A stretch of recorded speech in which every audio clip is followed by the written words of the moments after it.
Hebrews chapter 6. Therefore, leaving the principles of the doctrine of Christ, let us go on.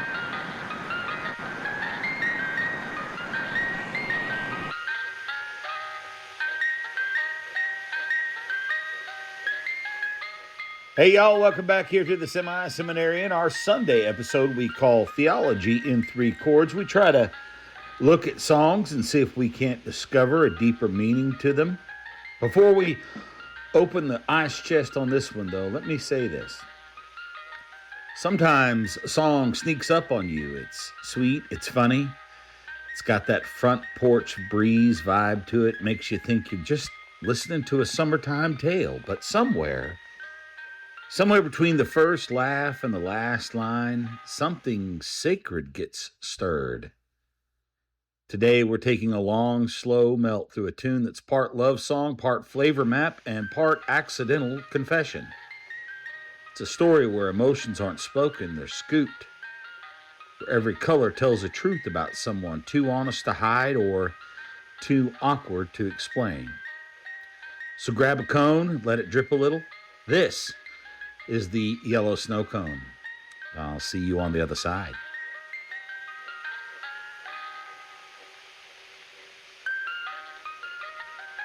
Tonight we're talking about Adam Carroll's Snowcone Man, a song that seems like a slice of July whimsy, but underneath the ice and sugar, it's a story about emotion, courage, and the way colors can carry meaning we don't always see right away. Now, this isn't a song you analyze with a highlighter. It's a song you sit with, tongue stained, hands sticky, letting the heat of memory mix with the chill of revelation. And if you're willing to look beneath the humor, there's actually a deeper story hiding in that crushed ice, a parable of flavors. The brilliance of Snowcone Man isn't in its punchlines or even in its plot. It's in how color becomes communication. In this world, love doesn't show up as a grand speech. It comes wrapped in cherry syrup. Sorrow isn't confessed aloud. It's hand over in a wax paper cone filled with grape ice. The deeper truth of this song is that people don't often speak plainly, but flavors do. That's the genius of this song. Adam Carroll has taken the language of childhood, flavor preference, sticky hands, that moment when your tongue turns a new color, it's layered it with adult emotion. It's what pulls this out of novelty into meaning. So let's walk slow, verse by verse, flavor by flavor. Verse 1. Out in the hot sun, standing in line, buying snow cones in the summertime. Buying snow cones from the Snowcone Man. We begin in the heat, kind of emotional drought. Everyone's looking for relief. The line places us in the ordinary world of the hero's journey. Simple needs, small pleasures. Snowcone Man is a fixture of summer, supplier of cool in the chaos. Verse 2. How many cones in July have you sold? Can't sell them at Christmas time. It's too damn cold, said the Snowcone. Said the Snowcone Man. Here, the Snowcone Man speaks. His work is seasonal. And there's a wisdom in that. You can't force timing. You can't sell snow cones in the winter. And there's an implied philosophy here. Revelation comes in season. You don't get grace when you want it. It shows up when it's hot enough for you to need it. Verse 3. Can't get no cone for a nickel or dime. Can I date your sister? She's mighty fine, Mr. Snowcone. Mr. Snowcone Man. This is the inciting moment, the spark of desire. Our narrator, his shift focus is from refreshment to romance. He's no longer just a customer. He's stepping into a quest. Asking the Snowcone Man to date his sister is like asking the gatekeeper permission to cross into something sacred. Verse 4, your sister Jeannie, she bought me too. Cherry for love and grape for blue, Mr. Snowcone. Mr. Snowcone Man. Two flavors. Cherry equals love.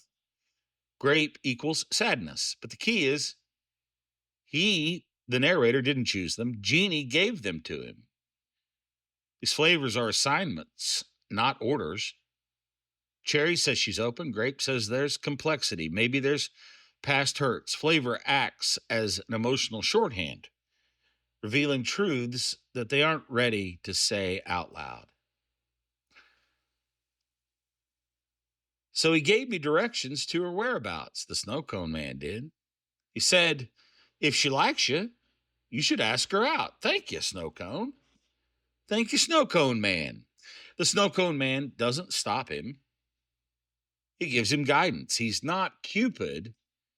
He's a threshold guide. There's no blessing or curse, just an invitation. If she likes you, go. It's gentle, open-ended counsel. But she's got a big boyfriend. He might give me a whipping. He bought me a yellow one and he called me chicken. Said, you're chicken. I said, thank you, Snowcone Man. This is the theological center of the song. Yellow is the color of fear, but also of risk. The Snowcone Man doesn't say, don't go. He gives him the challenge flavor. It's a test.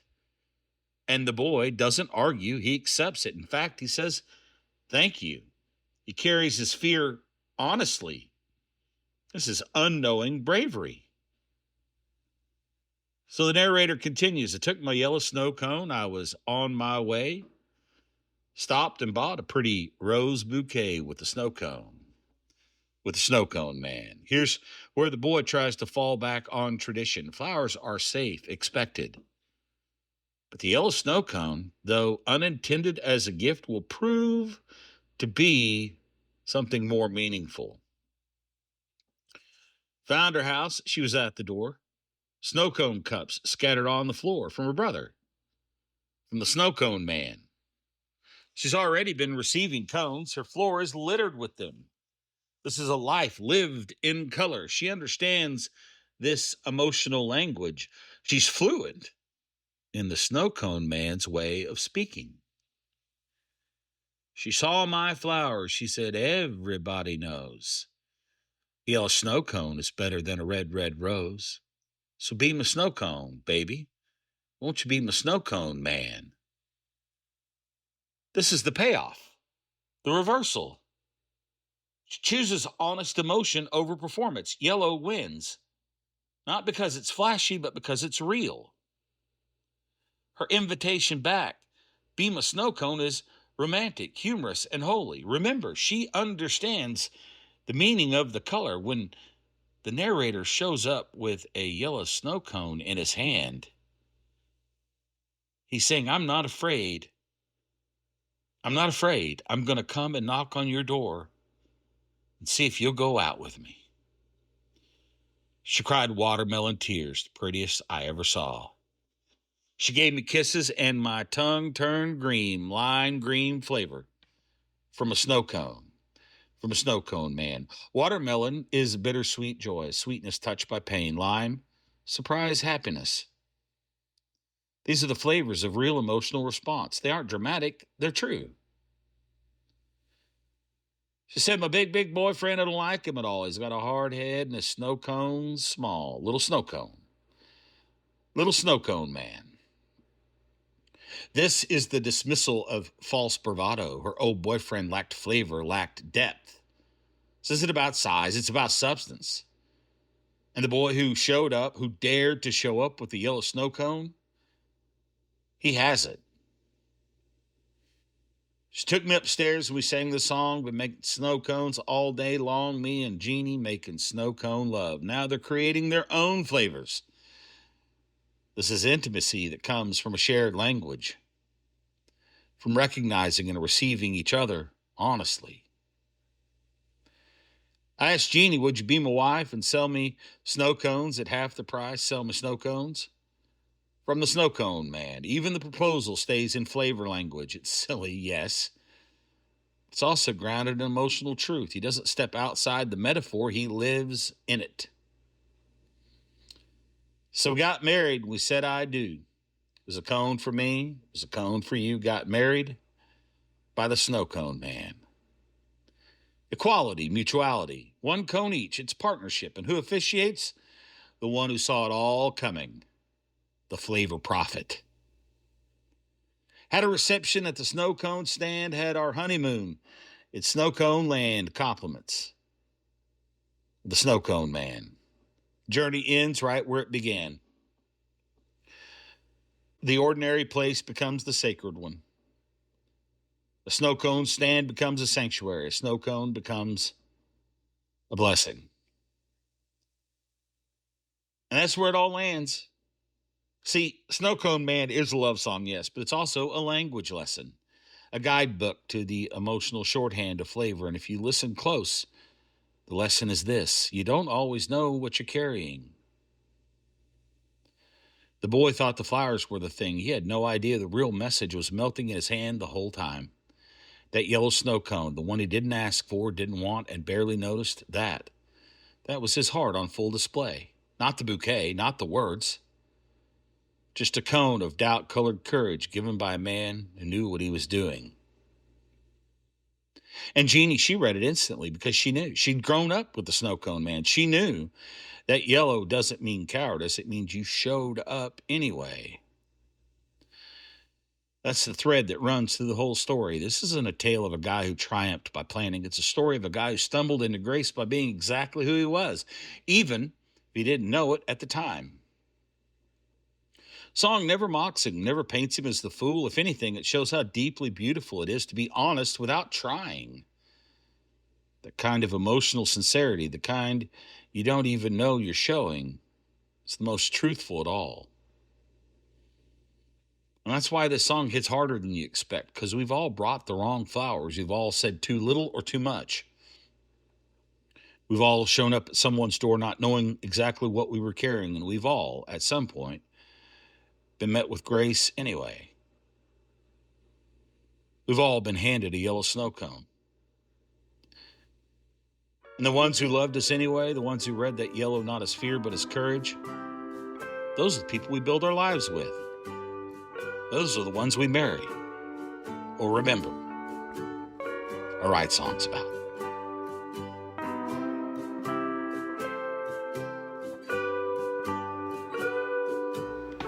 So if you've ever found yourself in line, sweaty, uncertain, tongue-tied, remember the Snowcone Man. Remember that flavors carry more than taste. The color can confess. The being known sometimes starts with a paper cup full of something you didn't even ask for, and maybe, just maybe, the gift you didn't plan to give is the one that opens every door.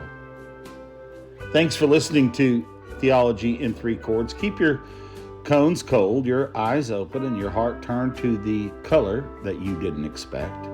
And remember, in this song, no one ever gets what they ordered. Every cone is a mirror.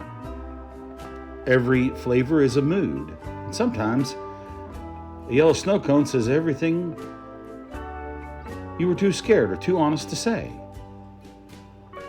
And if you're still standing there, ice melting down your knuckles, not sure what your color means, know this: you don't have to explain it. You just have to carry it, because somewhere out there is someone just like Jeannie.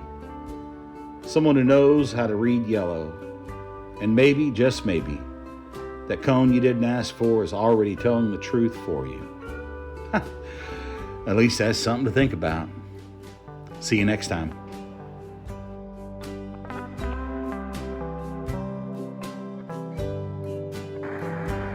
Chapter 6. Therefore, leaving the principles of the doctrine of Christ, let us go on